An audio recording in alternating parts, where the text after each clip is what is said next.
नमस्कार। आज के वीडियो में हमने सोचा है कि सभी बच्चों के लिए पोएम्स के ऊपर जो स्टेंजा दिए जाते हैं, उन स्टेंजाज पर आधारित प्रश्नों का आंसर हम कैसे देते हैं। स्टेंजा बेस पर जो प्रश्नों का उत्तर हमें देना होता है, वो तभी हम दे पाते हैं जब हम डीपली उस स्टेंजा को पढ़ और समझ पाते हैं। तो क्वेश्चन के आधार पर हम देखते हैं, आप लोगों को बता रहे हैं। यह है, the fog comes on its little cat feet. The fog comes on little cat feet. It sits looking over harbor and city on silent haunches and then moves on. Stanza में दिया गया है द फॉग। बच्चों को जो पढ़ते हैं उनको ध्यान हो जाता है पढ़ते ही ये किस पोएम से ली गई पंक्तियां हैं। यहाँ पर दिया द फॉग कम्स, कोहरा आता है। फॉग मीन्स कोहरा। कोहरा आता है on little cat feet. On little cat feet, छोटी बिल्ली के कदमों आता है। तो बिल्ली के कदमों में कोहरा कैसे आता होगा, आप लोग सेंस लगाइए जरा। क्या कोहरा बिल्ली के पैरों को लेकर के फिर आता है?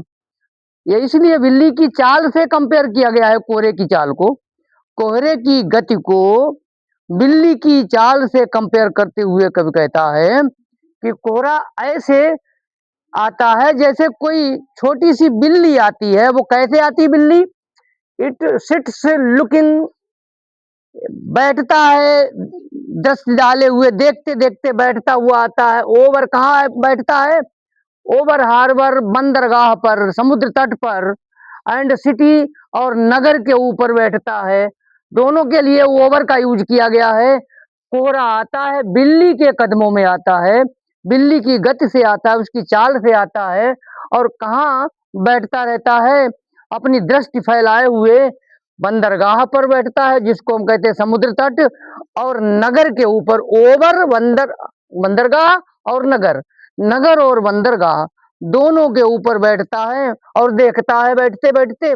ऑन साइलेंट हॉन्चेज, कैसे बैठता है, किस अवस्था में बैठा है? हॉन्चेज, अपने घुटने मोड़कर, साइलेंट खामोशी में घुटने मोड़कर, घुटने तोड़कर बैठ करके, और वो नगर के ऊपर से और समुद्र तट के ऊपर से बैठकर देखता है। एंड देन मूव्स ऑन, और उसके बाद में फिर वो चलने लगता है, फिर वो आगे को अपनी गति को जारी रखता है। तो प्रश्न किए गए हैं, who is it in the third line.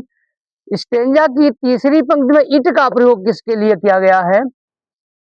It का प्रयोग जो किया गया है यहाँ पर, इसको हम कैपिटल में करेंगे। जहां तक हो रहा है कैपिटल ही होना चाहिए। इट सिट्स लुकिंग, ये देखते हुए बैठता है। कौन बैठता है?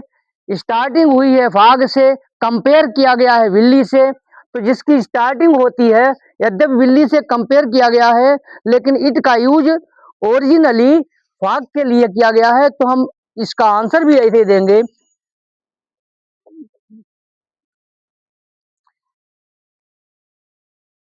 In the third line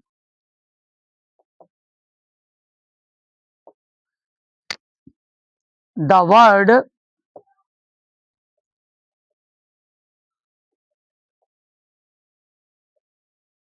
it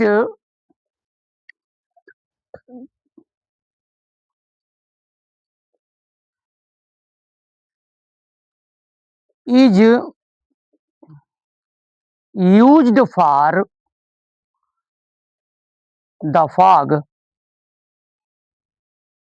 क्या आंसर हुआ?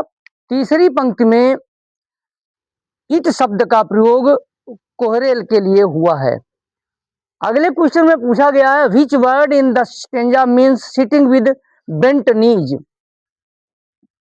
पद्यांश में घुटने मोड़कर बैठना किसके अर्थ में प्रयुक्त किया गया है? तो हमने अभी बताया था, हांचेज जो है ये ऐसा वर्ड है जिसमें घुटने तोड़कर झुककर बैठने के लिए प्रयोग किया गया है। तो हम इसका आंसर भी ऐसे लिख देंगे,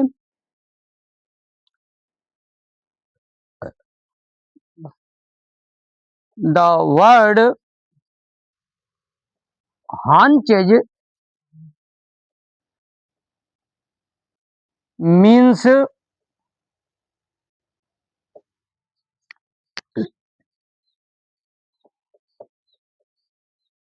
sitting with bent knees. Haunches means sitting with bent knees, घुटने मोड़कर बैठते हुए की मीनिंग है हांचेज। अगले क्वेश्चन में बताया गया है who is the poet of this poem. इस कविता का जिसमें से ये पंक्तियां ली गई हैं उसका कवि कौन है, उसका लेखक कौन है।